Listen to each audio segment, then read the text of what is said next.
¿qué tal? Muy buenas tardes, me alegra saludarles un día más. Nos vemos aquí en Mucho que Contar, como cada tarde en Telonuba, porque les damos motivos para descubrir y redescubrir nuestra ciudad y nuestra provincia.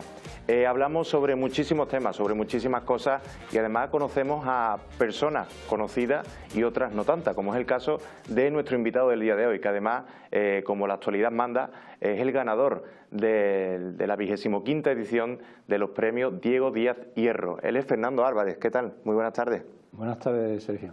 Bueno, yo encantado de tenerte aquí porque además fui a la presentación de tu libro en Trigueros.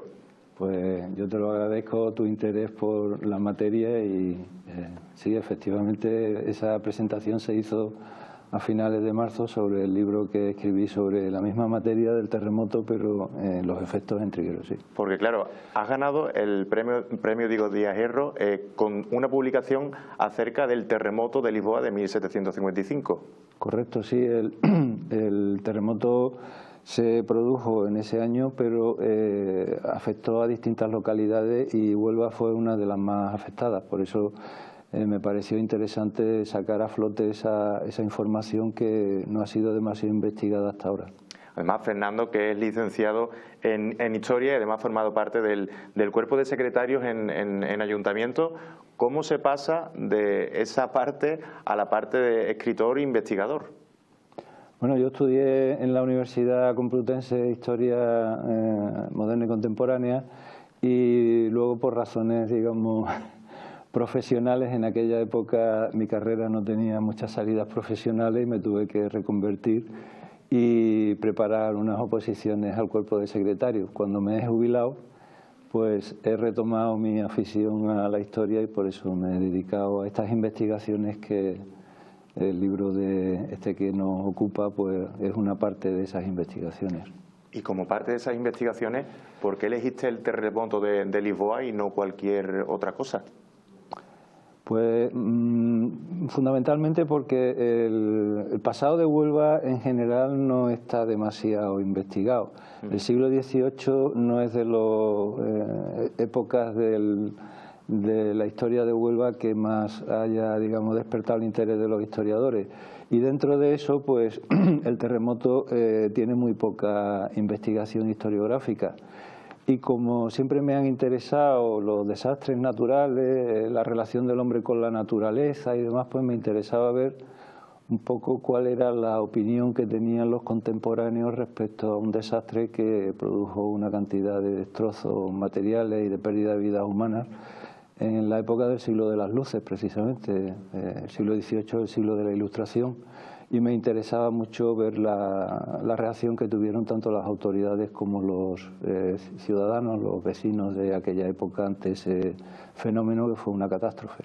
Yo sé, Fernando, que ahora te voy a hacer una pregunta un poco amplia, pero ¿cómo afectó el terremoto a Huelva? Verás, una de las cosas es difícil de resumir, ¿eh? Sí, no, pero ciertamente se pueden dar algunas pinceladas que pueden dar una idea bastante aproximada de lo que ocurrió en aquella época. Por fortuna, disponemos de abundante documentación historiográfica que nos permite poner un poco en pie lo que ocurrió aquel día 1 de noviembre de 1755. Básicamente, el fenómeno que produjo los mayores daños, tanto en la zona, digamos, occidental del litoral de Huelva, los municipios de Ayamonte, Lepe, Cartaya y Huelva, no fue el terremoto en sí, fue un tsunami que vino a continuación y que cogió por sorpresa a una serie de compañías catalanas y valencianas que habían venido a participar en la javega o la pesca de la sardina y que acampaban en las playas de esa zona. Cuando llegó el maremoto arrastró a todas esas poblaciones, que en torno había unas 5.000 personas en aquellos lugares, y ahí es donde se produjo la mortandad principal. Luego el terremoto también produjo muchos daños materiales en determinadas zonas. Hablando con los profesores de geología de la universidad, me han dicho que probablemente el factor fundamental que produjo los daños materiales y demás fue la composición geológica del terreno. aquellos terrenos donde no había una solidez fuerte. En aquella época las construcciones tenían muy poca cimentación y eran construcciones muy precarias o muy antiguas, templos y demás edificios públicos, palacios, etcétera. Pues el terremoto no afectó a esas zonas donde el suelo era, digamos, más fuerte. Sin embargo, las zonas de relleno, de sedimentos y demás, pues tuvo un efecto mucho más fuerte y derribó, bueno, en algunos sitios, por ejemplo en Trigueros, el 80% de las viviendas quedaron inhabitables o en ruina. En Huelva en torno a un 50% de las viviendas quedaron en esas condiciones, sobre todo en las zonas más próximas al río, con las partes donde había limo, materiales de relleno, etcétera, donde el terremoto con los movimientos de cizalla produjo el derrumbe de las viviendas. Bueno, además, durante este programa, hemos comentado anteriormente fuera de cámara, teníamos en la semana pasada al profesor Francis Alonso también, que nos estuvo contando acerca de terremotos y tsunamis en el Día sobre la Concienciación de los Tsunamis, que además Huelva tiene mucho que decir y tenemos mucho que aprender también de los tsunamis. No sé si todas estas, obviamente el terremoto de Lisboa tuvo un gran impacto en Huelva, lo sabemos porque perdimos gran parte también de nuestro patrimonio, pero no sé cómo se pueden traducir en cifras tanto materiales como humanas. Pues mira, en Huelva en concreto, en Huelva capital, las cifras oficiales fueron, estoy hablando de las cifras transmitidas por el administrador del duque de Medina Sidonia, que en aquella época Huelva pertenecía a este ducado, un señorío secular. Y los muertos en el terremoto fueron, como consecuencia de los desplomes y demás, 7 personas. Y en las playas, como consecuencia del maremoto, murieron 66 personas. En total, 73 personas son las cifras oficiales. A nivel de toda la provincia, el número de muertos es menos exacto porque muchos de los cuerpos que arrastró el mar nunca aparecieron. Con lo cual, digamos, las cifras son más aproximadas, pero en torno a 1000 muertos por el tsunami y en torno a unos 13 muertos por los desplomes del terremoto en las distintas localidades de la provincia. Fernando, me interesa mucho este tema, además supongo que habrá habido complicaciones a la hora de cómo contabilizar las cifras. Lo vamos a hablar enseguida, pero yo antes me tengo que marchar a la calle porque nuestra compañera Miriam Flores ya está preparada en este caso, ya que se avecina el Día del Flamenco. Por aquí te tengo, Miriam. Decía que ya que se avecina el Día del Flamenco, vamos a hablar precisamente sobre flamenco. Además te encuentras en el Gran Teatro. Muy buenas tardes, Sergio. Estamos aquí en el Gran Teatro de Huelva para hablar del flamenco, porque les recordamos que el próximo 16 de noviembre se cumplen 15 años desde que la UNESCO proclamó el flamenco Patrimonio Inmaterial Cultural de la Humanidad. Por ello nos hemos reunido con Teresa Herrera, delegada de Cultura, Turismo y Deporte, porque no hay nadie mejor que nos hable del flamenco y de todas las actividades que se han realizado en Huelva y su provincia en torno al arte, al cantejondo, y soy toda tuya, he oído. Pues nada, estamos en el mes por excelencia del flamenco. El mes de noviembre se ha convertido desde hace 15 años, aunque lo intentamos alargar todo el año, los 365 días del año, pero el mes de noviembre podemos decir que es el mes de excelencia en la que celebramos una efeméride importantísima para los andaluces, para Huelva particularmente, pues no solamente tenemos la efeméride del 15 aniversario del Patrimonio Inmaterial de la Humanidad, sino que además tenemos un BIC, nuestro fandango de Huelva, al que aportamos enormemente a ese patrimonio de la humanidad. Y estamos de enhorabuena porque acabamos de terminar hoy mismo un congreso, el tercer congreso de flamenco en el aula, donde hemos llevado a cabo las conclusiones, unas maravillosas conclusiones, porque bueno, cuando llegué en la última parte estaba el maestro Dorante al piano dando una clase magistral en la ESI, aquí precisamente en este lugar tan emblemático que también cumplió años hace muy poco tiempo, en esta bombonera tan pequeñita y tan bonita que tenemos aquí en Huelva. Entregamos los premios en el aula, el reconocimiento que se le hace a los docentes por llevar a cabo esa labor de difusión y patrimonializar el flamenco dentro de las aulas, y lo que hace posible que nuestro alumnado, nuestros chicos, los más jóvenes, nuestros jóvenes también dentro del apartado universitario, que es donde se ha llevado a cabo el congreso, pues sepan identifiquen con claridad y transparencia cuál es nuestra huella identitaria, nuestro sentido de pertenencia. Y es por ello que desde las dos consejerías, la Consejería de Educación y la Consejería de Cultura, hemos llevado a cabo este tercer congreso que se inició con un diálogo espectacular entre Remedios Malvares, que es la directora de cine de una película, un documental que se titula Fandango, que es excepcional, porque no solamente transmite todos los palos que del flamenco se pueden visualizar, sino que además ha podido visualizar todo el territorio de Huelva y de toda la provincia. Un diálogo entre ella y Arcángel, un artista por excelencia también de la tierra, de Alhorno, de la cuna del fandango, y se abrió con ese diálogo que a mí me pareció espectacular y hemos terminado con Dorante. O sea, y en medio una gran cantidad de ponencias, de talleres, de puntos de encuentro, de diálogo, una gran confluencia de saberes donde se ha puesto en común tanto los artistas como los docentes, pues la posibilidad que se tiene de ya de incluir a través de la ley del flamenco, que hay que decir que por fin tenemos ley del flamenco gracias a este gobierno de la Junta de Andalucía, en el cual vio necesario el poder aglutinar en esa ley del flamenco la posibilidad de, en ese artículo 24, que el flamenco esté introducido en las aulas.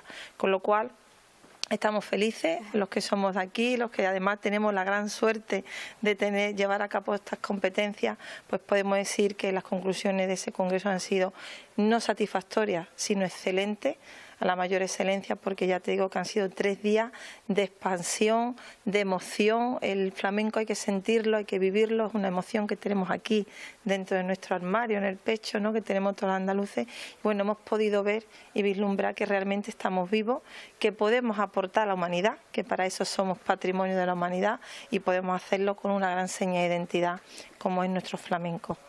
Lo comentábamos antes en la introducción, se intenta que el flamenco se celebre a lo largo de todo el año como parte nuestra, porque lo sentimos tal que así. Antes hablábamos de afuera de cámara, nosotras comentábamos de lo que el flamenco supone para un andaluz, también para Huelva, por supuestísimo, el fandango. Y bueno, se han llevado a cabo, aparte de estos 3 días de congreso, en donde Huelva se ha convertido en la capital del flamenco, porque ha sido tal que así la capital del flamenco, pero se llevan a cabo otras iniciativas, por ejemplo, como ese circuito andaluz de peñas, donde el flamenco va a estar repartido por muchos pueblos de la provincia, donde se podrá disfrutar de actuaciones en directo. Pues sí, es fundamental. Hay que pensar siempre que las peñas flamencas es el espacio por excelencia, es donde parte todo. De ahí han salido grandes artistas, de ahí ha salido Arcángel, ha salido Rocío Márquez, ha salido Argentina, ha salido Jeromo, y están saliendo, bueno, pues todos nuestros jóvenes que en este circuito andaluz de peña, como tú bien dices, que desde la Consejería de Cultura y Deporte pues se lleva a cabo anualmente. ¿Para qué? Pues para la posibilidad de que en todo el territorio, no solamente en Huelva, sino en todas las peñas que están a lo largo y ancho de todo el Andévalo, la comarca de la Sierra, la comarca del Condado. Hay peñas flamencas en prácticamente las 79 municipios de Huelva, tengan posibilidad de que a través de, bueno, de todos aquellos que además no son los artistas, como podemos decir, de primera élite, que para mí lo son todos, porque yo ver a un niño cantar, a un joven, y ese acercamiento que se hace en las peñas flamencas, ese sentido, esa seña más conservadora, por decirlo de alguna manera, donde se interrelaciona con esa parte más transgresora, ¿no? Porque tenemos que caminar, tenemos que seguir avanzando en el progreso y tenemos que cuidar y preservar el flamenco a la misma vez que los jóvenes y los mayores, y se hace de manera intergeneracional, con lo cual el circuito de peña es un circuito que lleva funcionando ya bastante tiempo a través del Instituto Andaluz de Flamenco, su director Cristóbal, que ha estado aquí, Cristóbal Ortega, ha estado acompañándonos, y bueno, y parte pues del sentido fundamental que tenemos con esas peñas flamencas para que el flamenco se siga preservando y conservando y se haga de manera pura en esos espacios. Aparte de esos espacios, Teresa, también este domingo, el 16 de noviembre, justo cuando se cumplen esos 15 años desde que la UNESCO proclamó al flamenco Patrimonio Inmaterial Cultural de la Humanidad, se va a llevar a cabo en el Museo Provincial una actividad muy especial porque se aúna lo expuesto con el flamenco. ¿Qué se va a poder encontrar allí y cómo podemos acceder a ese espectáculo? Acceder todo el que quiera. El Museo de Huelva está abierto, más abierto que nunca, con las grandes exposiciones que tenemos allí. Es el espacio cultural por excelencia. Hemos conseguido hacer un espacio para toda la ciudadanía de Huelva y la provincia, con lo cual acceder con las puertas abiertas a todo el que quiera y todo el que quepa en ese momento. La palabra, como tú lo has dicho, expuesto, a mí me encanta, porque realmente lo que se ha hecho es unificar dos patrimonios. El patrimonio material que tenemos en los museos, que se puede ver, que es el patrimonio arqueológico, el de Bellas Artes, y además fusionarlo con el arte del baile, con lo cual pues bueno, vamos a tener la posibilidad desde que se inicia en la entrada del museo, pues el artista, que es el que decide cómo va a ser ese encuentro de emociones entre su arte, que lo va a exponer allí abiertamente, su baile, con la conexión que va a tener con cada una de las obras de arte que allí se encuentre. Los que estamos allí vamos a estar, y yo invito por favor a toda la ciudadanía que venga a verlo, vamos a tener la posibilidad de acompañar a ese artista en cómo homenajea a la misma vez a todos los demás artistas que tenemos allí expuestos, desde nuestras Bellas Artes, nuestro Vázquez Díaz, nuestro Sebastián García, ya José Caballero, que podemos decir que está en Huelva, todavía no tenemos la exposición, pero ya lo podemos decir que tenemos en Huelva, y todas las joyas, todo el elemento, o sea que va a ser, creo que una conexión, un momento muy bonito.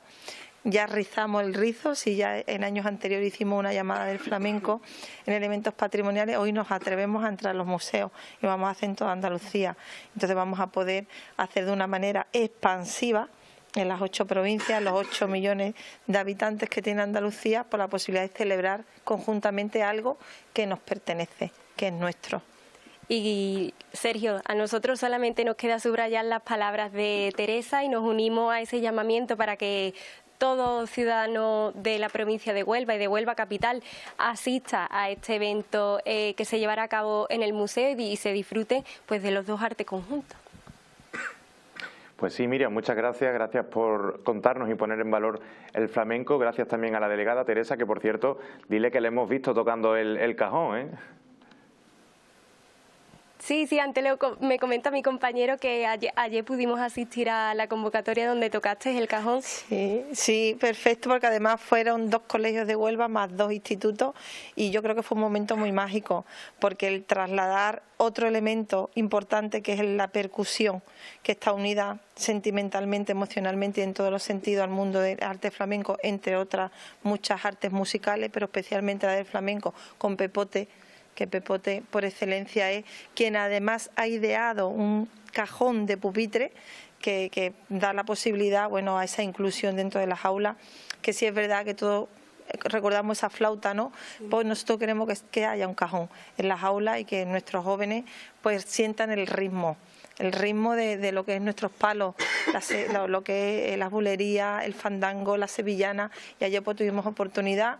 A mí me encantó, porque además a mí me encanta hacer esas actividades intergeneracionales, ver cómo disfrutar los chicos, los jóvenes, ver cómo esa es su esencia y cómo pueden pues presumir y ahondar aún más y decir y sacar pecho, porque hay que sacar pecho de las maravillas que nos ofrece pues, los espacios de la ciudad de Huelva, que finalmente se hacen espacios pues de todos los ciudadanos, y la verdad que disfrutamos muchísimo. Yo personalmente pude disfrutar de que no lo sé tocar bien, pero era un aprendiz más, es un aprendiz más, y bueno, el ritmo se lleva en el corazón y en el alma, que para eso somos andaluces. Sergio, yo creo que ha quedado muy palpable la pasión que tiene Teresa por el flamenco. Es que ya no se puede hablar mejor ni más. Por supuesto que sí. Muchas gracias, Miriam, y a la delegada y a Teresa por traernos esa información sobre el flamenco que además está de aniversario, el 15 aniversario desde que fue proclamado Patrimonio Inmaterial de la Humanidad por la UNESCO, nada más y nada menos. Nuestro deber preservarlo, conservarlo y transmitirlo también a todas las generaciones. Fernando, nosotros hablábamos del terremoto de Lisboa, de esas cifras, y yo te quería preguntar, ¿cómo se reúnen las cifras para tantísimos años después poder tenerlas presentes? Pues yendo a las fuentes primarias, es decir, a los archivos. En este sentido, los archivos locales en Huelva sobre el terremoto, por desgracia, tienen muy poca información. Se ha perdido con el tiempo esa materia y he tenido que recurrir en gran parte para este trabajo a archivos de fuera de la provincia, sobre todo al Archivo Histórico Nacional y al archivo de la Fundación Medina Sidonia de Sanlúcar de Barrameda, que son los dos principales, digamos, archivos donde hay una información detallada del terremoto. Recogiendo toda esa documentación con paciencia y con un poquito de suerte, pues al final puedes reconstruir esos datos.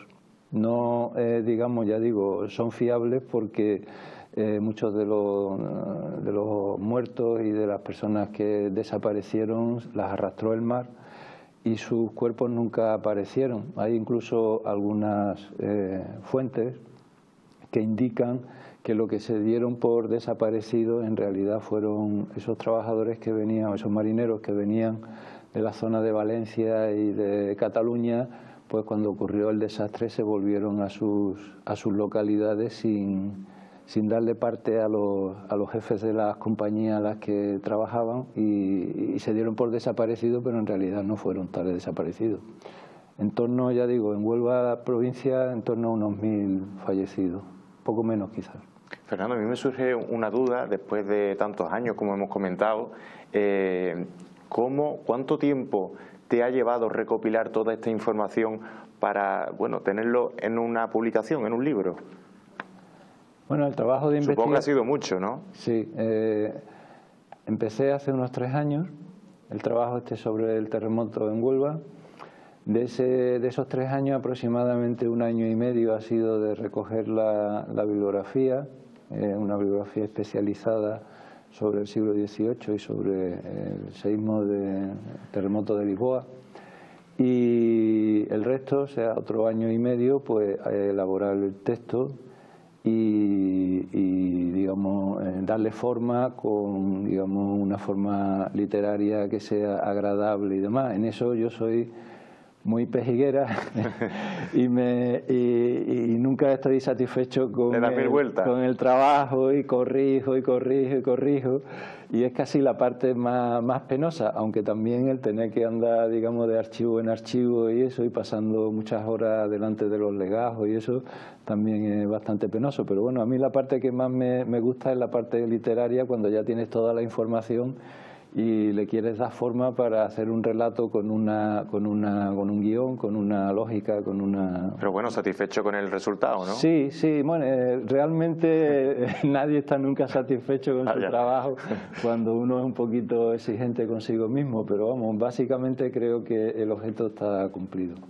El terremoto de Lisboa, podríamos decir que cambió la historia, la manera de concebir, no sé, la vida, la manera en realizar determinadas construcciones, por ejemplo, en la manera en tenerle ese respeto, ¿no?, al medio ambiente. Sí, el terremoto ocurre en 1755, siglo de las luces. Es un siglo que tiene, digamos, muchas connotaciones con nuestro siglo XX y nuestro siglo XXI. Es un periodo en el que empieza una crisis tremenda de la sociedad de la época, la sociedad del antiguo régimen, la sociedad estamental, la división entre las distintas, digamos, estamentos, la nobleza, el clero, etcétera. La crisis de la monarquía, hay el siglo en el que muere el rey Luis XVI en la Revolución Francesa, el siglo de la independencia de las colonias americanas, el siglo de los grandes intelectuales como Voltaire, Rousseau y tal. Y el terremoto lo que produjo fue una crisis en Europa, sobre todo, no tanto en España, entre la posición, digamos, ilustrada, racionalista, que creía en la ciencia, que creía en la razón, que creía en el estudio de la naturaleza, y eso por un lado, y por otro lado la posición providencial sostenida sobre todo por el clero, ¿no?, el clero católico. Esa posición interpretó el terremoto como un castigo de Dios debido a los pecados de los hombres, y los intelectuales liberales e ilustrados se preguntaban que si esos pecadores eran esos niños que murieron en Lisboa, que murieron en muchos pueblos de España, esas mujeres, esos curas, esos eran pecadores. Verdaderamente Dios estaba interesado en castigar a esas personas. ¿Por qué ocurrió el terremoto en Lisboa y no ocurrió en otras ciudades con fama de libertinas, como Nápoles, como Venecia, como París. Y esas preguntas la Iglesia, que en el fondo es, digamos, el problema del mal en el mundo, nunca ha sabido contestarlas. Dio lugar a una polémica intelectual muy fuerte entre Rousseau, Voltaire, Leibniz y demás, y el clero. Y por otra parte también, en la parte material, pues produjo una renovación en la arquitectura, un interés por la renovación, digamos, racional de las ciudades, que es un ejemplo, por ejemplo, el centro de Lisboa, que fue reconstruido por el marqués de Pombal después del terremoto. Y en España, hay una plaza en Lisboa que se llama Plaza Marqués de Pombal. Correcto. Y en España, en Huelva en concreto, pues el profesor Teodoro Falcón dice que el terremoto marcó el inicio de la edad de oro de la arquitectura en Huelva. Se reconstruyeron los templos, casi todos, se cayeron los campanarios, las naves y demás, y entonces hubo que reconstruirlo en un estilo, el barroco tardío y el neoclásico inicial, que es el que ha perdurado hasta ahora. En Huelva muchas de las casas también se construyeron en aquella época. O sea que el terremoto, en alguna forma, como todas las crisis, son una oportunidad pues para cambiar algunas cosas. Seguramente a muchos de los espectadores les hemos dado motivo para que les entre el gusanillo a poder leer esa publicación, porque sin duda yo creo que van a aprender mucho. Yo lo he hecho hoy, desde luego, en el día de hoy estábamos viendo también imágenes de algunas de las presentaciones, porque has hecho varias, ¿no? Pues yo fui a la de Trigueros, pero hay otra en Ayamonte. Sí, aquí en Huelva he hecho en Trigueros, que fue, digamos, la primera presentación, porque el libro sobre Trigueros me lo editó el ayuntamiento y me parecía que era la primera presentación, se la debía a ellos. Luego también he hecho otra presentación en la Biblioteca de Autores Onubenses, que es la que se ha editado en el vídeo este, y luego en el Centro Moraclaros. En Ayamonte estoy pendiente de que me avisen para la jornada de patrimonio, porque he hecho un trabajo también sobre los efectos del terremoto en Ayamonte, y esta de Huelva pues que queda aplazada hasta la feria hasta el día del libro, que es en abril. Cuando ya esté editado el libro, entonces haremos la presentación oficial en el ayuntamiento con las autoridades y demás. Bueno, yo estoy convencido que va a ser un éxito como prácticamente todo lo que hace Fernando. Muchas gracias de verdad por contarnos hoy todo acerca del terremoto. Ya saben que quien quiere indagar más pues tiene a su disposición el libro. ¿Cómo lo puede adquirir? El libro, ya te digo, no está editado publicado todavía. Me han dicho que en torno al mes de abril, y eso aparecerá coincidiendo con el día del libro. Pues estaremos muy atentos entonces. Fernando, gracias. Muchísimas gracias por acompañarnos. Ha sido un placer escucharte y enhorabuena por el Diego Díaz Hierro. Muchas gracias, y también gracias a Teleonúa por darme la oportunidad de difundir la publicación y el premio. Gracias. Gracias, Fernando. Sin duda es nuestro deber pues informar de nuestra historia para saber quiénes somos, ¿no? De dónde venimos, para saber quiénes somos, y en este caso el terremoto de Lisboa de 1755, que hizo estragos en nuestra provincia, en nuestra ciudad. Era nuestro deber también contarlos, porque así nos ayuda pues a entender mejor nuestro presente, porque ya hablamos de esas pérdidas humanas, por supuesto, pero también muchas de patrimoniales. Les seguimos contando más cosas aquí en Mucho que Contar, pero será la vuelta de publicidad.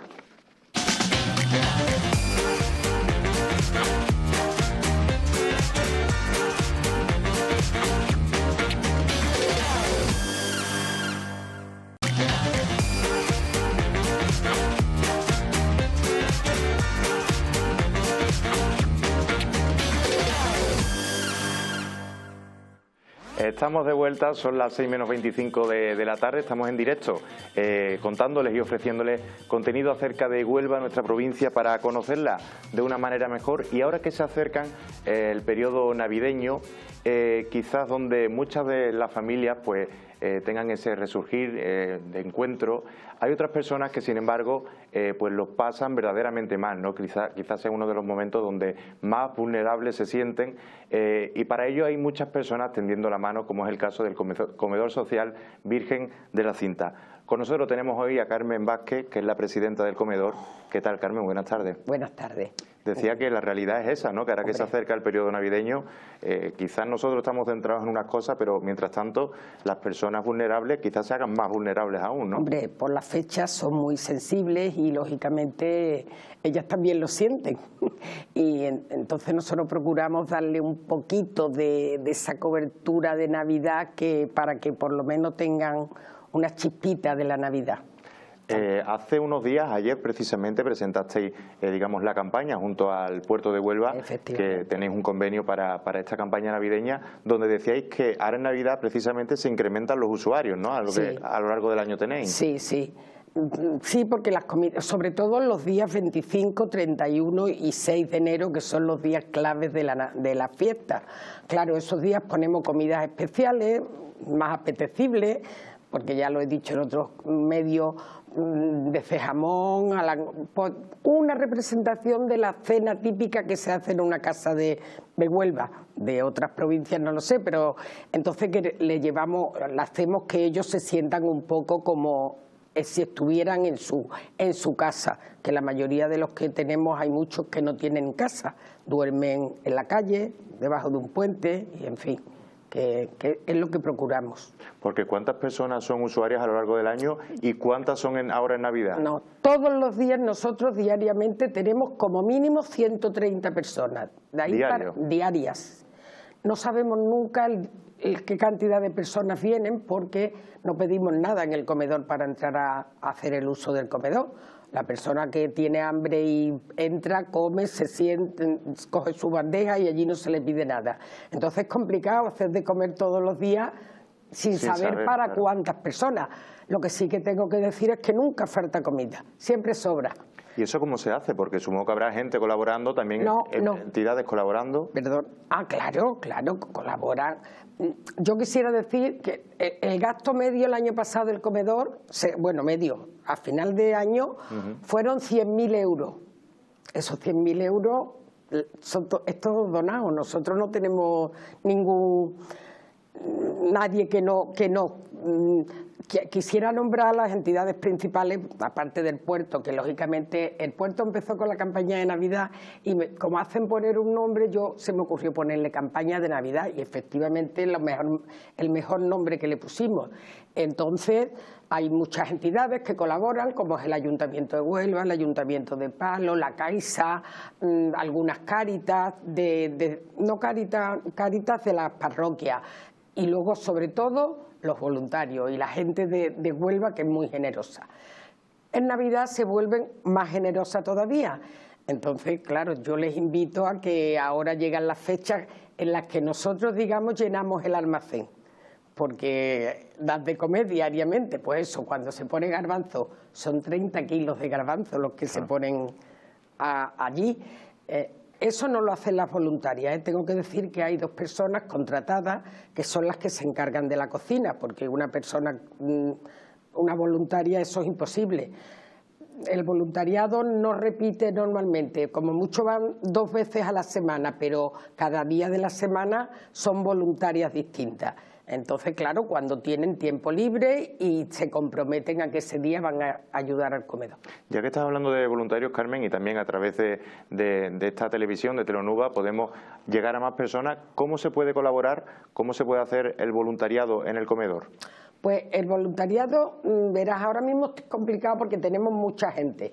Buena señal. Sí, encantado. Sí. Más de 7 o 8 voluntarios diarios se entorpece la labor, porque claro, luego todos quieren servir, que es lo que es más bonito, pero hay que picar verduras, mira Sonia, hay que picar, hay que hacer las ensaladas, hay que hacer todo eso, entonces todo eso hay que prepararlo. Ellas son solamente 2 personas para hacer la comida y para limpiar el comedor, con lo cual hay que ayudarlas en todo lo que podamos. Y ya no me acuerdo la pregunta que me habías hecho, pero bueno, da igual. Yo te iba a preguntar antes porque has dicho que ahora en Navidad se hacen 3 comidas especiales. Exactamente. Y eso me ha gustado mucho. 3 comidas especiales porque son el día 24... Sí, el día 24, el 31 y el día 6. ¿Y en qué consisten esas comidas especiales? Porque es, digamos, lo más parecido a lo que uno puede comer en su casa, ¿no? Efectivamente. Nosotros empezamos, ponemos, por ejemplo, lo primero que le ponemos, sus manteles dorados, todas las mesas las cubrimos, los vasos procuramos poner unos vasos de Navidad, y luego las bandejas no, porque es muy complicado, los platos, pero lo que sí que ponemos son unos platos individuales, como en casa, de fiambre o como en una boda. Chorizo, jamón, salchichón un poquito bueno, queso. Luego le ponemos unos langostinos también, y luego ya 2 platos, que puede ser, por ejemplo, el día de Navidad, que ya la cocinera y yo lo hemos hablado, pues el día de Navidad le vamos a poner una ensaladilla de primero y luego unos solomillos con patatas fritas, que a ellos les encanta la carne, mucho más que el pescado, ¿sabes? Entonces, bueno, y luego siempre de postre pues se le pone tarta o helado, depende. Eso es Navidad. En fin de año, pues cambiamos un poquito el menú, pero otra vez, y ese día le damos sus uvas para que no se la van a tomar al mediodía, entonces le compramos las latitas de uva y se la llevan para que ellos puedan celebrar las uvas como quieran. Y el día de Reyes, otra comida especial, también carne, vamos, algo más especial. Y ese día le damos roscón de Reyes, que compramos. Ah, qué bueno. Sí, también le ponemos su, o sea, por eso te digo, luego le ponemos todos los años en Navidad el nacimiento. Hay mucho, bueno, es que es muy triste, la verdad, es triste. Claro, tú tendrás experiencia de todo tipo, ¿no? Efectivamente. Entonces se le pone el Belén, el Belén, y le ponemos un árbol de Navidad.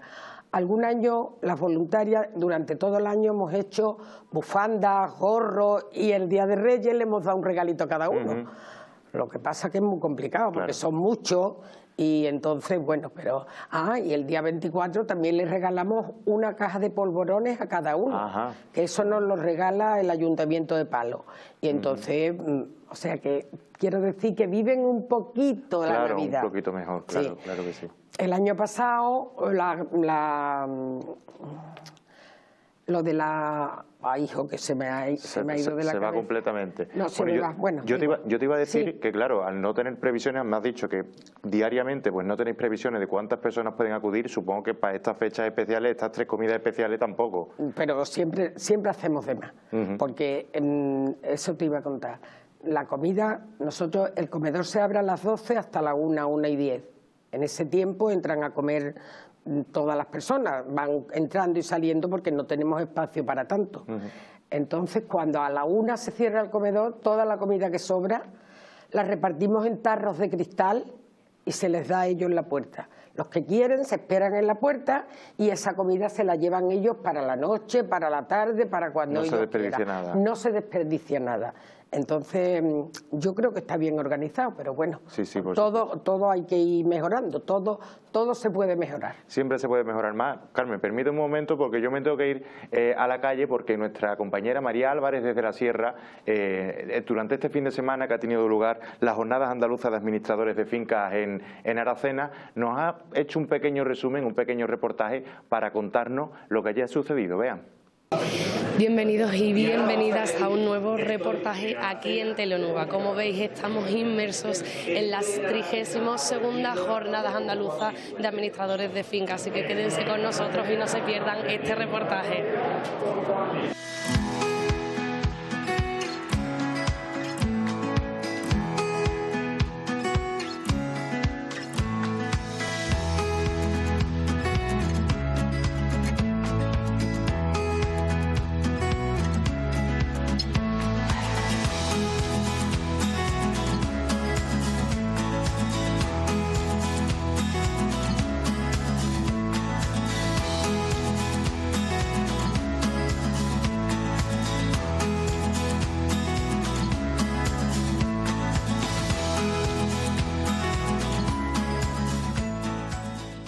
Los grandes colegios como Madrid o Barcelona, con más de 3.000 colegiados, como colegios como puede ser Huelva, que es un colegio menos grande, pero que demuestra con eventos como este su capacidad de convocatoria y su capacidad de formar a sus colegiados. En definitiva, lo que los administradores de fincas hacemos es una formación continua, de calidad, para dar servicio ahora mismo a la mitad de la población española.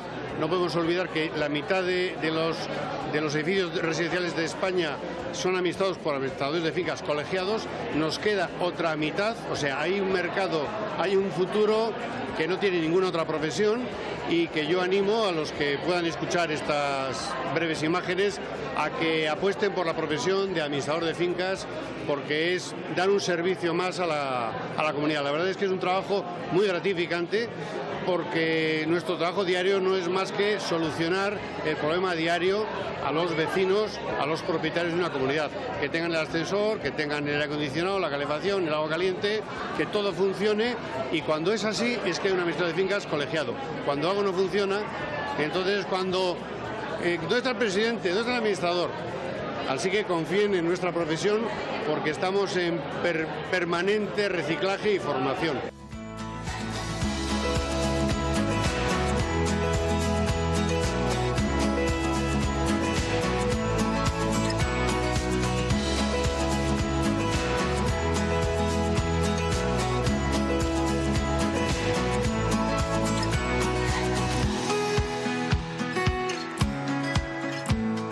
La cita, promovida por el Consejo Andaluz del Colegio de Administradores de Fincas y organizada por el Colegio Oficial de Huelva, ha resultado todo un éxito, destacando el intercambio de experiencias y la actualización profesional. Son importantísimas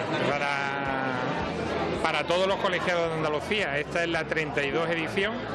Este es uno de los cursos más longevos que existen a nivel nacional, ya no de Andalucía, sino de toda España. Y es importantísimo para nosotros porque es una de nuestras fiestas grandes, es una oportunidad magnífica para formarnos y mejorar como profesionales, pero es que además es una oportunidad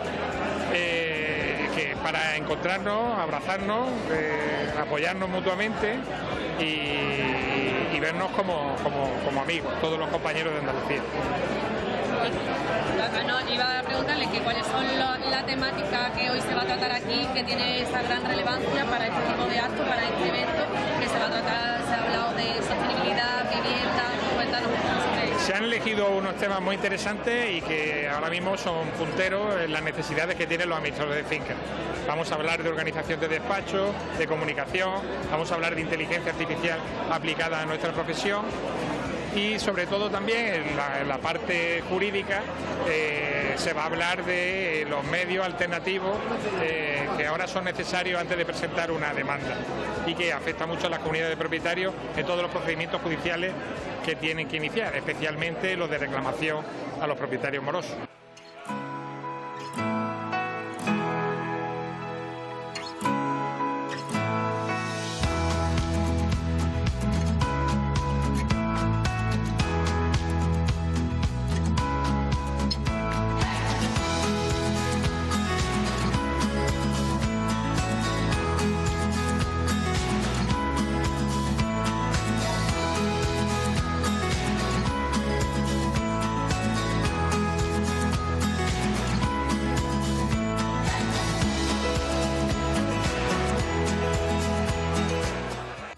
Las jornadas han combinado formación técnica e innovación con ponencias sobre inteligencia artificial, comunicación, conciliación y marketing digital. Vienen unas 200 personas en total, compañeros de 17 provincias españolas, y para nosotros pues bueno, es un honor, una satisfacción y un orgullo de tener este evento hoy aquí en la provincia de Huelva y en concreto en Aracena. ¿Cuáles son los retos futuros que presenta actualmente la vivienda en la provincia de Huelva, a lo que os enfrentáis? Bueno, los retos para nosotros son muchos. La profesión del administrador de finca, que es quien al final pues cuida el bien más esencial que puede tener una persona, pues es muy importante los retos que tenemos. Cada vez se vuelve toda la profesión más compleja, hay mucha nueva normativa, tratar con el cliente pues cada vez es más difícil debido a la información o a la desinformación que hay y bueno, aquí estamos los administradores de fincas colegiados para intentar de salir adelante.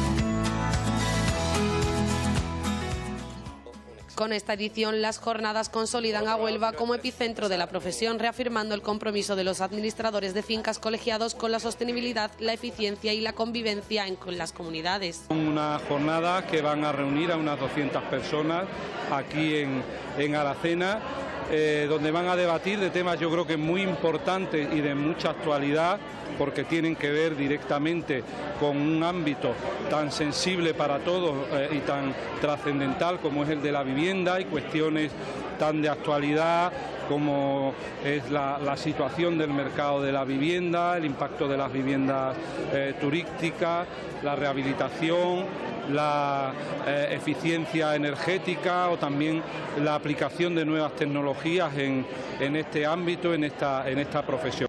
Aracena se convierte así en un punto de encuentro entre profesionales y escenario de experiencias que van más allá de lo laboral. Pues hasta aquí estas jornadas de administradores de fincas. Finalizamos este reportaje desde aquí, desde Teleonuba. Muchas gracias por estar siempre ahí. Nos vemos en el próximo reportaje.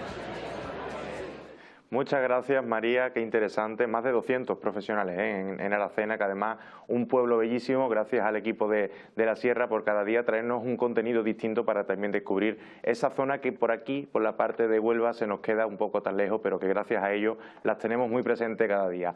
Carmen, hablábamos del comedor social de la Virgen de la Cinta, de la necesidad que tienen muchísimas personas. No sé cómo una comida diaria, ¿cómo se plantea de manera logística y de manera económica para cada día sacar adelante unas comidas? Pues mira, con mucho trabajo, supongo. Bueno, eso, yo muchas veces a las cocineras yo les dejo que ellos pongan, porque ellas son mejor que nadie las que saben qué vamos a comer mañana. Y me dice, ¿sabe qué tenemos? Claro. De todas formas, ellos con lo que mejor comen son con los potajes, lógicamente, claro, porque están en la calle, harán invierno sobre todo frío, entonces pues ya está. Garbanzos, por ejemplo, garbanzos con espinaca o un cocido con su tocino, su esto, de maravilla. Y luego un segundo plato, pues un segundo plato como en una casa. Eso la mayoría de las cosas esas tenemos que comprarlas porque eso nos lo donan. Pues o unas croquetas, unos palitos de merluza, un San Jacobo, los típicos congelados estos que se compran, y el postre. Entonces, que nos regalan carros de Coca-Cola, por decir una marca, vamos, que nos lo manda el Banco de Alimentos, no Coca-Cola. Pues en la puerta se ponen los carros y se le da una a cada. No nos quedamos con nada. Yo estoy muy contenta porque todo es para ellos. ¿Sabes qué te digo? Otra firma que nos mandan cosas, desodorantes, que yo qué sé, que no sé por qué, bueno, se ponen en la puerta y todo para ellos. Entonces, y la comida pues así, como en una casa, yo a las cocineras más o menos hablamos y un día guiso, otro día frito, otro día verdura, otro día. Y van variando el menú. Efectivamente, y vamos variando el menú dependiendo de lo que tengamos. Carmen, tú que llevas ya muchos años y has visto, por desgracia, mucha gente pasar con necesidad por ahí, ¿en qué punto estamos? ¿En el que hay más demanda o hay menos demanda? No. Más. Hay más demanda. Yo entré hace 7 años aproximadamente a hacerme cargo del comedor y había unas 80 personas al día, ahora te estoy hablando de 130 cuando menos. El tipo de persona ha cambiado un poquito porque ahora hay muchísimos inmigrantes, ¿entiendes? Pero sigue habiendo muchos de aquí, mucho. Muchas personas necesitadas. Necesitadas, exactamente. Y por tanto se necesita aún más la colaboración de la gente. Efectivamente, por eso yo le agradezco al puerto que este dinerito extra que nos da en la campaña de Navidad, gracias a eso podemos comprar la comida extra esa de Navidad. Tengo que decir que recibimos muchos donativos, ¿eh?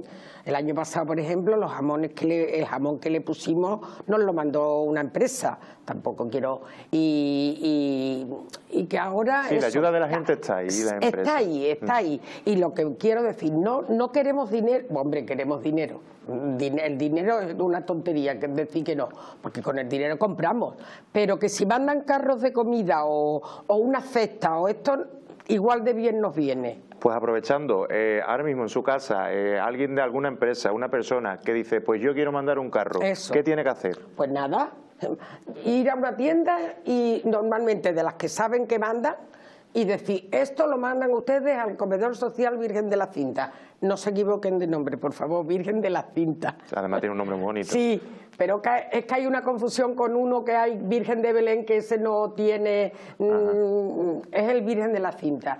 Nosotros estamos en el Molino de la Vega, en la calle Bollullos del Condado, y si no, nosotros la cuenta del comedor está en la Caja Rural. Simplemente yendo, tenemos un número de cuenta a Caja Rural diciendo quiero dar un donativo para el comedor social y no hay más que hacer. No, vamos, que se lo hacen seguro. Carmen, yo creo que es fundamental, al menos bajo mi punto de vista, para conectar con la gente, aunque estemos en un programa de una televisión de Huelva, aunque estemos hablando de gente necesitada de Huelva, de un comedor social de Huelva, quizás a veces se nos queda un poco lejos por el tema de la pantalla. No sé, tú seguramente tengas muchas experiencias, si a través de una experiencia, obviamente sin desvelar la identidad de nadie, algo en que nos ponga en la tesitura de decir, oye, es que ha pasado esto, voy a arrimar el hombro, porque quizás con historia muchas personas se conciencien mejor, ¿no? Hombre, pero hay muchas personas que la pobreza le da yuyu, ¿entiendes lo que te digo? Eso tiene que salir de aquí, eso te lo digo. Yo he tenido experiencias del comedor que han ido algunas voluntarias y han ido un día, porque no pueden soportarlo, porque no les gusta ver a esas personas con esas caras de tristeza, sucios. Debe ser duro, ¿eh? Hombre, que sí es duro. Mal aseado, oliendo mal. Yo te puedo contar que nosotros hemos estado sirviendo la comida en el mostrador y uno de los usuarios, que además lo queríamos muchísimo, los pipis le saltaban de una cabeza a otra, o sea que eso no lo aguanta todo el mundo, entonces eso tiene que gustar y tiene que salir de aquí. Pero experiencias te puedo contar todas las del mundo, pues desde que se pegan, desde que llegamos un día y nos dicen han matado a fulanito, uno de que lo queríamos muchísimo, allí de pronto desaparecen y no sabemos qué ha pasado. ¿Tú te crees que eso no es triste? Porque, hombre, son 7 años y más o menos son los mismos, entonces tú le vas cogiendo cariño. Y un día desaparecen y nadie sabe qué ha pasado con ellos. Es una lástima. Y además es nuestro deber contribuir porque todo vaya mejor. Y tengo que poner en valor lo que tú haces, Carmen, a través del comedor social y dedicándote tantos y tantos días y tantos años a ayudar a tantísimas personas que lo necesitan de aquí, de Huelva. Y que necesitan ayuda además de todo el mundo que nos esté viendo.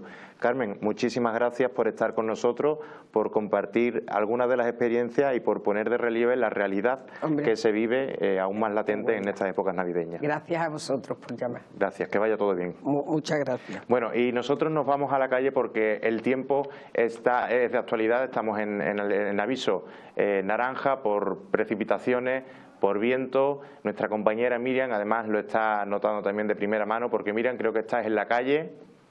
¿Qué tal, Miriam? Muy buenas tardes, ya te veo por ahí. Bueno, vemos viento. ¿Cómo está el tiempo, Miriam? Muy buenas tardes, Sergio. Continuamos en la calle y ahora mismo nos encontramos ubicados en La Rábida. Como podéis comprobar, las rachas de viento cada vez son más intensas. A principio de la jornada de hoy, la EMET ya anunciaba de ese aviso naranja. Pasábamos del aviso amarillo al aviso naranja en cuestión de horas, con rachas de viento que por la mañana superaban los 70 kilómetros por hora y que ahora se intensifican hasta los 110 kilómetros por hora. En Huelva ya hemos podido ver numerosos árboles caídos, mobiliario desplazado, aunque a la peor parte se lo ha llevado la parte de Ayamonte, Punta Umbría, donde sus ayuntamientos ya han avisado del cierre de algunos de los parques. Igualmente la Universidad de Huelva también ha adaptado su actividad a la jornada de hoy, previniendo ese peligro. Y nada, nos sumamos a la EMET. Nos sumamos a la EMET, que ya avisaba que el aviso naranja iba a continuar hasta las 12 de la noche, indicando que por favor se evitaran los desplazamientos innecesarios. Muchas gracias, Miriam. Estamos atentos también a todo eso, a la evolución del tiempo aquí en Huelva, en la provincia de Huelva, con avisos naranjas en todo, a lo largo y ancho de nuestra provincia. Además, en el litoral, de especial precaución por también avisos por fenómenos costeros. Gracias, Miriam. Mucha precaución a ti, a todo el mundo que nos esté viendo, pero también es nuestro deber estar ahí en la calle informándoles. Además, Miriam, que hemos podido ver, como precisamente comentaba, algunos destrozos que ha hecho el temporal, como caída de ramas de árboles o mobiliario urbano, ¿no? Sí, la peor parte, como comentaba, se lo ha podido llevar a Ayamonte, entre otros municipios, porque se ha visto cómo ha desplomado el fuerte viento una pared de cristales en el centro de exposiciones, de congresos y exposiciones de la localidad. Pues estamos muy atentos, Miriam. Muchas gracias por estar ahí al pie de la noticia, al pie de la calle. Muchas gracias, compañera. Y mucha precaución en el día de hoy, porque esos avisos pues los activa la EMET, no son cosa menor, así que mantengamos la precaución. Muchos, como decíamos, de los municipios han cerrado también algunas de sus instalaciones municipales, como pueden ser los parques y jardines. Gracias, Miriam. Enseguida te veo porque vas a estar también con una conexión con el director de cine, Antonio Cuadri, ya se los adelanto. Bueno, y nosotros despedíamos también a Carmen del Comedor Social, les damos las gracias a Miriam y, como les decía, les traigo contenido que viene de cultura, de cine y también de deportes con nuestro compañero Alejandro Martínez. Será la vuelta de publicidad.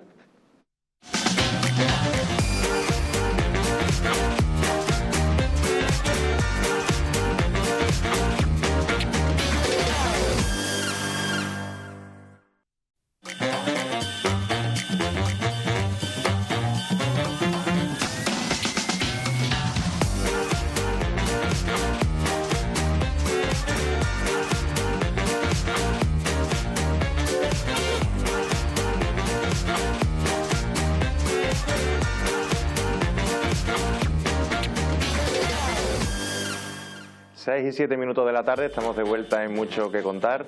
Tenemos mucho que ofrecerles, mucho que contar. Hemos estado atentos a la meteorología, también hablando de lectura, de literatura, con Fernando Álvarez y, por supuesto, poniendo de relieve toda la labor que realiza el Comedor Social Virgen de la Cinta, especialmente en estas épocas navideñas. Bueno, yo vuelvo a estar bien acompañado, lo estoy siempre, pero bueno, con mis compañeros de trabajo aún mejor. Alejandro, ¿qué tal? Muy buena. Muy buenas. Te iba a decir bienvenido al plato. Bueno, sí, a este programa sí, la primera vez. Programa sí, la primera Además, justo te acabas de pelar, ¿no? Vienes de pelarte. Justo. Me he empapado, porque me he empapado. Hace mucho viento y sobre todo llueve con bastante intensidad, pero bueno, ¿qué le vamos a hacer? ¿Qué tal por Polonia? Porque, por cierto, Alejandro ha estado estos días de vacaciones, ha ido hasta Polonia. ¿Qué tal allí? En Polonia, en República Checa, la verdad es que bastante bien. Hace mucho frío, más frío que aquí, pero me lo he pasado muy bien. He visitado a mi novia, que se encuentra por allí estudiando en Polonia, y nada, haciendo ruta turística, aunque también, por supuesto, no podía faltar el fútbol. Yo he visto y he vivido un partido del Sparta de Praga. Hombre, espectacular. Hombre, a mí me encanta el Sparta de Praga. Yo también soy, vamos, desde chiquitito del Sparta. Hincha desde chico. Además, también has visitado iglesia, ¿no? Igual. Las dos vertientes tienen que estar presentes en Polonia. Igual. Alejandro, pues precisamente hablamos de fútbol porque el próximo sábado juega el Recre aquí en casa, además partido que podrán disfrutar a través de las televisiones del Grupo Azahara, precisamente con tu narración, con los comentarios del compañero Carlos Martínez. ¿Cómo afronta el Recre este nuevo partido? Pues tras 10 jornadas de liga, la verdad es que la imagen del Recreativo de Huelva no está gustando, no está siendo buena. El pasado domingo perdió ante el Yeclano Deportivo, un partido que era complicado, complejo, pero sí es cierto que vimos a un Recre similar al partido, al duelo, al del Atlético malagueño, que pudimos contar en casa, que se ganó, pero sin convencer. Y estamos viendo precisamente imágenes del choque, del duelo, en un terreno de juego muy complicado, de dimensiones muy reducidas. Este fue del pasado fin de semana. Sí, este fue del pasado fin de semana ante el Yeclano Deportivo, un campo muy complicado por las dimensiones reducidas y donde la afición aprieta mucho, pues el Recre no pudo conseguir los 3 puntos, ni tampoco un punto, que a lo mejor fuera de casa siempre se da por bueno el punto, el Recre no fue capaz y la imagen no gustó. Un gol de José Carlos en propia puerta, pues al final le perjudicó. La pregunta es, ¿qué le pasa al Recre? Porque cuando no pierde, gana, pero no acaba de convencer, parece. ¿Qué es lo que pasa esta temporada? Pues no lo sabemos, no lo saben ni los jugadores. Esa es la pregunta que nos hacemos todos, porque en pretemporada el equipo dejó buenas sensaciones, el equipo gustó, incluso éramos muchos los aficionados, me incluyo, que pensábamos que el Recre iba a estar más arriba. Ahora mismo está arriba, porque está en puestos de playoff de ascenso a Primera Federación y evidentemente, hombre, es una buena posición, pero sí es cierto que queremos que el Recre esté luchando por el ascenso directo y así quitarnos esa promoción de ascenso que ya sabemos que es muy complicada. No sabemos qué le sucede al equipo, no sabemos qué qué le falta, qué le está faltando. Podemos decir a lo mejor intensidad en ciertas jugadas, pero los jugadores dicen que no es intensidad. Entonces, bueno, pues veremos si se puede cambiar el rumbo de la temporada, la dinámica y que el Recre coseche victorias consecutivas que le den alas para estar en los primeros puestos, sobre todo en el primero. Claro, porque el objetivo sigue siendo ese, ¿no? El ascenso. Para eso tengo entendido que se configuró el equipo esta temporada, ¿no? Sí, ascenso directo, es que no vale otra cosa. O al menos a mí no me vale otra cosa. Yo creo que tiene que estar en otra categoría superior. Tiene que estar en otra categoría superior. Bueno, muchas más superiores. Efectivamente. Más aún si vienes de descender, que es que el Recre viene de descender de categoría. Ha pasado de primera federación a segunda federación. El objetivo es claro, ascender cuanto antes y abandonar esta categoría que puede ser muy bonita, porque lo es preciosa. Visitas pues municipios encantadores, con aficiones también que son maravillosas, pero esto es bajar al barro. Y el Recre ahora mismo debe ponerse el mono de trabajo y luchar por ascender de categoría. No va a ascender con el nombre, porque que se llame Recreativo de Huelva, decano del fútbol español, da absolutamente igual en el fútbol. De hecho, los equipos vienen más motivados. Efectivamente, incluso se encierran y son capaces de ganarte, porque son capaces de ganarte, y lo que tienen que hacer es eso, ponerse el mono de trabajo, bajar al barro, y nunca mejor dicho, y ganar. ¿Necesitaba el Recre bajar al barro para un poco darse cuenta de lo que había o...? Pues no sé, porque hemos bajado tantas veces al barro ya, eso es verdad. que es complicado, no sé. Yo entiendo que bueno que la gestión no ha sido positiva, ni mucho menos. La gestión del club ha sido negativa.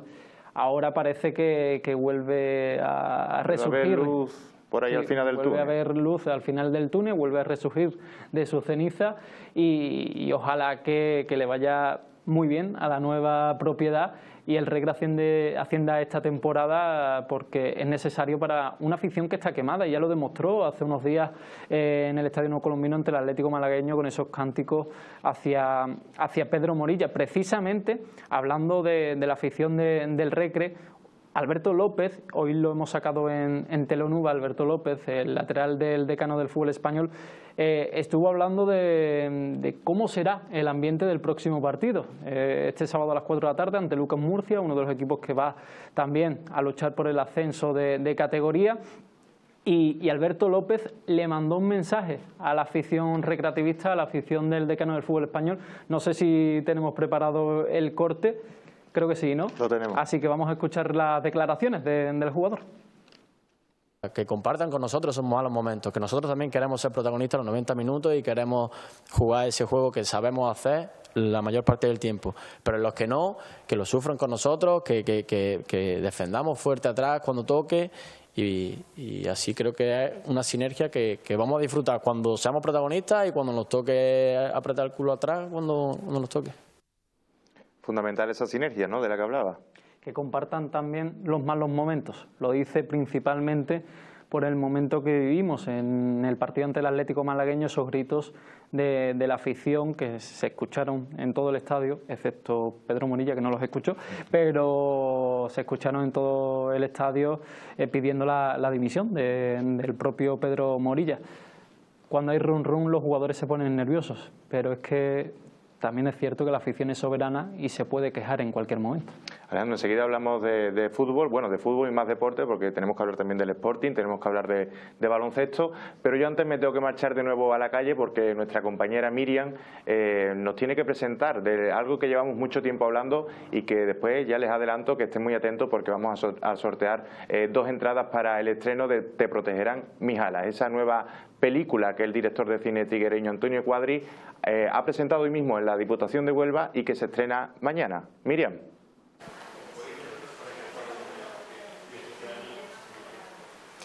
Muy buenas, Sergio, y tenemos hoy una cita muy especial de cara a mañana viernes porque se estrena la nueva película de Antonio Cuadri, el cineasta onubense de Triguero, Sergio, que estrena su nueva película Te protegerán mis alas, y con ellos nos encontramos ahora mismo para que nos desvelen un poquito más sin hacer spoiler de esta película. Muy buena, Antonio. Hola, ¿qué hay? ¿Cómo estás? Buenas tardes. Vuelves al cine y con un título y una película muy especial e impactante. Sí, es una historia que nace en Huelva, nace en Almonte. Yo leí hace unos años, en 2017, una novela del mismo título, Te protegerán mis alas, y la historia que cuenta es la historia de Wentinán. Tenemos aquí al actor, que es un niño en África, huérfano, excluido socialmente, porque en ciertas comarcas de África los niños que, por ejemplo, nacen con el pelo blanco o nacen y la madre se muere en el parto, los consideran niños, le llaman minji, niños malditos, ¿no? Y la historia de Wentinán, al principio del libro, me impactó porque lo tiran a la basura. O sea, es un niño sin madre, la madre muerta. Te sobrecoge, ¿no? Ese arranque de la historia, ¿no? Sobrevive milagrosamente y entra en contacto con este almonteño que le cambia la vida, ¿no? El almonteño muere, eso es una historia real también. El padre José Antonio Rodríguez Bejarano, el padre Antonio, como le llamaban allí, un hombre fabuloso que hizo una labor social extraordinaria, lo acoge, lo adopta, pero finalmente él tiene que emigrar, ¿no? Por una serie de razones que se ven en la película. Una historia real, una historia que toca el tema de la emigración desde un punto de vista humano, ¿no? Una historia con mucha emoción que yo entendí que merecía la pena. Han sido años de trabajo con mucho esfuerzo, llevar al cine, y es lo que estamos haciendo el día de hoy, presentando, y mañana, que se estrena en toda España, pues tenemos el gusto, Ibrahima y yo, de estar en la presentación de la película en el Cine Olea a las 6 de la tarde. Una película especial ya por el tema que trata, muy sensible, de onubenses también, por supuesto, el padre Antonio, como bien comenta usted, pero aparte del padre Antonio, ¿cómo ha sido? Porque usted, la primera lectura que nos cuenta de ese libro fue en 2017, ¿por qué ve ahora la luz esta película? Porque tenía que verla, o sea, con los proyectos de cine, como con las obras de teatro, los proyectos, es una cosa mágica, ¿no? Alguien o algo decide que se tiene que hacer. Yo creo que era una película necesaria de hacer. Ha sido mucho esfuerzo, muchos años de buscar la financiación, de recabar apoyo, de hacer el casting, de viajar a Togo, porque no quisimos hacer una película, y Canarias es maravillosa, pero no queríamos reconstruir un África en Canarias. Hemos ido a los escenarios reales, a Togo, ¿no? Que ha sido muy duro, muy duro, ¿no? Y hemos conseguido pues el llevarla a cabo, y hay una vinculación con Huelva, no solamente por la figura del misionero, que creo que es muy reivindicable porque fue un verdadero revolucionario social allí. Está rodada en Almonte también la película, hay una parte rodada en Almonte. Tenemos a Luis Millán, ¿no? Nuestro coproductor onubense. Y de Huelva tenemos casi a Ibrahima, que le está gustando tanto esto, que yo creo que se va a hacer choquero de adopción. Para resaltar, vamos a resaltar, porque mañana, como bien comentamos, se estrena esta película, pero viene a estrenarse este día 14 por una cuestión muy concreta. Sí, muy especial. Exacto, efectivamente. Mira, Misiones Salesianas, que es un patrocinador importante de la película, está celebrando esta semana el 150 aniversario. Se celebran 150 años desde que ellos hicieron la primera misión fuera de Europa, las misiones, ¿no? Y queríamos hacer coincidir el estreno, la fecha del estreno, con esta efeméride. Y es un día muy especial, insisto, lo estrenamos en toda España, pero a mí, como suelo hacer y como me suele gustar hacer, pues quería estar con el protagonista en la presentación mañana en el Cine Olea, para dar la oportunidad a todos los onubenses a que creo que pueden disfrutar de una historia real, muy dura, pero esperanzadora. Seguramente sea así. Vamos a pasar ahora con el protagonista, muchas gracias. Claro. Antonio, con Ibrahima Kone, interpretas a Wentinán, sí, exacto. Cuéntanos, ¿cómo ha sido ese proceso de aprender sobre esta persona, que no personaje? Tú mismo hacías hincapié en este detalle. Cuéntanos cómo ha sido el proceso, también cómo te sientes tú a llevar a cabo este papel. Siento que este personaje es una responsabilidad muy grande, porque la historia de Wentinán es una historia que se tiene que contar desde el corazón. Siento que este papel no es algo que tenga que trabajar superficialmente, sino más internamente, cuál es lo que le mueve realmente el motor de mi personaje.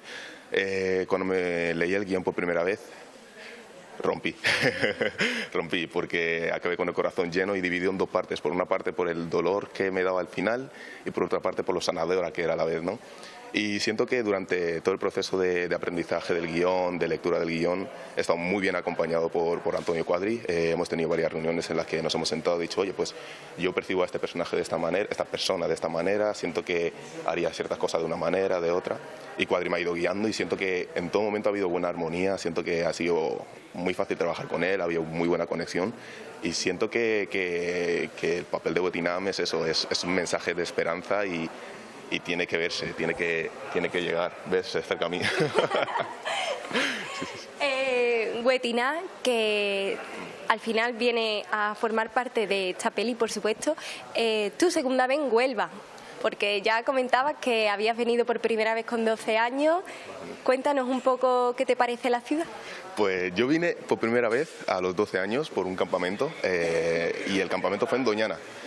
Llegar y adentrarte a Doñana es increíble porque estaba cerca de las cabañas, veía los animales pasando y sobre todo algo que tengo en la cabeza que no se me va a olvidar en mi vida es de dormir en Doñana y ver las estrellas de noche. Eso era impresionante y eso es algo que se me queda grabado de mi yo niño que busco constantemente eso, ¿no? Ir a la montaña, buscar las mismas estrellas, aunque si no vengo a Huelva no lo voy a ver. Y esta ciudad es muy especial para mí porque también fue la primera vez que vi el mar, por lo que es una ciudad que tengo en mi corazón. Como decía Antonio, desde luego vas a hacer un choquero ya de cuna prácticamente. Sí, me tengo pensado volver aquí, quedarme una temporadita, probar, a ver qué tal Huelva y sí, el tiempo es increíble, todo es increíble, la gente es increíble, así que nunca se sabe, a lo mejor una temporada me vengo. Seguramente que si vienes y apuestas por esta ciudad te recibirán con los brazos abiertos porque son y somos así. Nada, enhorabuena por la película y volvemos a recordar, hacemos la invitación a que todos los onubenses se desplacen mañana al Cine Olea a disfrutar de ese estreno de Te protegerán tus alas, una película impactante, también necesaria, como Antonio comentaba, de un tema tan sensible como la inmigración, la dureza y también la persona del padre Antonio, a partir de las 6 de la tarde.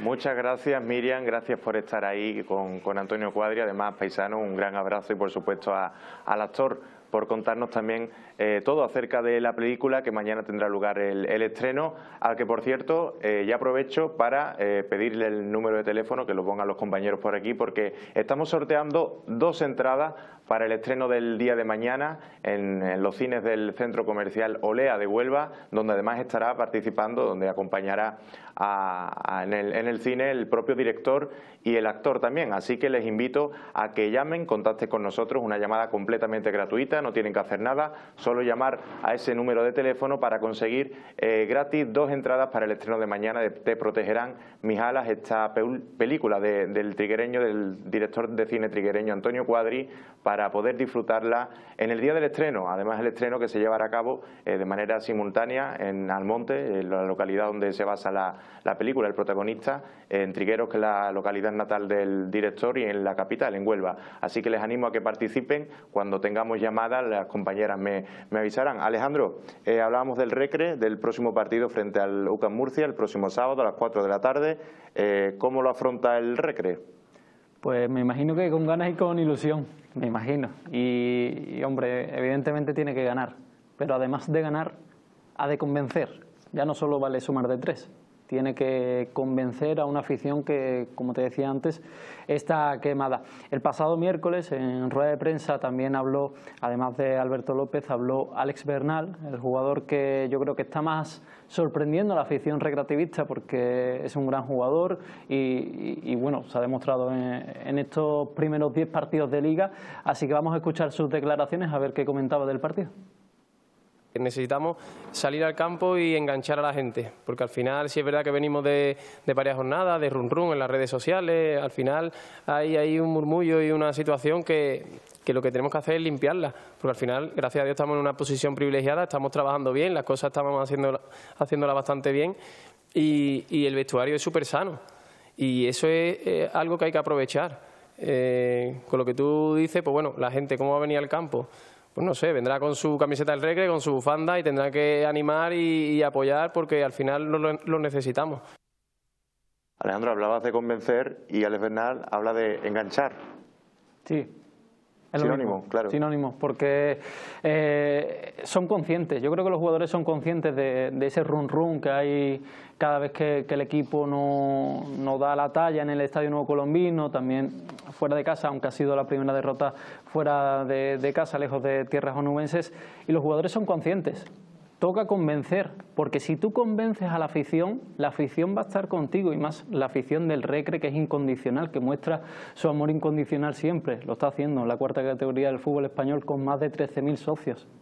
Pues tú convences y tú seguro que sales del Estadio Nuevo Colombino siendo jugador del Recre diciendo: lo he conseguido enganchar a la afición del Recre, he conseguido sentir ese apoyo y además sumar de 3, que es lo que todos queremos. Si no, el fútbol no tendría sentido, si no se engancha a la afición. Ale, te escuchamos el próximo sábado en la narración, la mejor narración del mundo, ya lo digo yo, Alejandro Martínez, a través de las televisiones del Grupo Zahara, pero cambiamos de deporte, ¿no? Nos vamos al Sporting de Huelva porque también tiene por disputar un partido frente al Real Betis B femenino. Sí, no cambiamos de deporte, sí del masculino al femenino, pero bueno, sí, el Sporting de Huelva que también tiene el mismo objetivo que el Recre, que es ascender de categoría, se encuentra en segunda federación, el objetivo es volver a primera federación, empató a 1 ante la Unión Vieira el pasado fin de semana y esta semana se enfrenta al Real Betis B femenino a las 12 de la mañana en el Estadio Antonio Toledo Sánchez. Es un duelo que hay que ganar sí o sí porque se encuentra, si no me equivoco, el Betis en las posiciones de abajo. En las categorías está, en la categoría está ahora tanto el Sporting como el Real Betis, así que toda la suerte del mundo a las espartanas que cayeron derrotadas en la Copa de la Reina, en la Copa de Su Majestad Majestad no. Su Majestad la Reina. Su Majestad la Reina. Es que yo ya me pierdo, son tantos conceptos y fue una pena porque fue un partidazo del Sporting, aunque perdió de manera abultada. Ante un equipo de primera división no se puede hacer nada. Pues mucho ánimo también a las jugadoras del Sporting, que además también llevan el nombre de Huelva por toda España. Ahora sí, Alejandro, cambiamos de deporte, nos vamos al baloncesto. Bueno, aquí tenemos varios equipos, ¿no? Aquí tenemos un montón de equipos porque, sin lugar a dudas, Huelva y provincia viven con intensidad este deporte, el baloncesto. En tercera FEP hay 2 equipos, el Huelva Comercio y la sección deportiva del Jaraque. Ambos cayeron derrotados este pasado fin de semana. El Huelva Comercio, el conjunto de la capital, pues cosechó la primera derrota de la temporada. Está haciendo una gran temporada. Ojalá pues este tropiezo no le haga daño, no merme en ningún caso al conjunto de la capital, al conjunto albiazul, porque queremos que un equipo de Huelva esté en segunda FEP, tal y como hizo el Ciudad de Huelva, que desgraciadamente pues todo lo contrario, que el Huelva Comercio ahora mismo vuelve, esta semana ha vuelto a perder Nacional 1 masculino y se hunde en la clasificación. De momento, de las 6 jornadas que ha disputado, 6 derrotas. Es una situación muy delicada. La sección deportiva del Jaraque, bueno, tiene que remontar porque tampoco ha tenido un gran inicio liguero. En Nacional 1 masculino y femenino, pues igual, podemos comentar que el Onuba ha empezado muy bien, el Onuba, el conjunto de aquí de la capital, y debemos destacar para esta semana, para este fin de semana, el duelo precisamente entre el Onuba y La Palma 95, el derbi provincial. Pues les deseamos todo lo mejor a los equipos onubenses, bueno, en este caso, pues yo qué sé, un empate, ¿no? Ya que son los dos. En baloncesto no se puede, pero... Es verdad, que no estoy yo muy puesto en el baloncesto. Así que nada, les deseamos lo mejor a los equipos de Huelva y de la provincia. Alejandro, además, toda esta información deportiva ahora todos los viernes, ¿no? Todos los viernes a partir de las 9 de la noche. Yo espero que nueva andadura, ¿eh? Sí, Espacio Colombino. Espacio Colombino. Que todas las personas que vean el programa pues se diviertan, Al final hay que conocer todos los deportes, vamos a tener una sección evidentemente del recre, otra sección del sporting y de baloncesto y de polideportivo. Al final son varios deportes, Huelva es ciudad del deporte y la provincia también es provincia del deporte, y vamos a intentar aglutinar todos estos deportes en un programa que espero que no tenga una duración muy larga, porque sé que si no algunas compañeras me van a matar, pero nada, no, hombre, vamos a ir con ilusión, vamos a afrontar este reto con ilusión.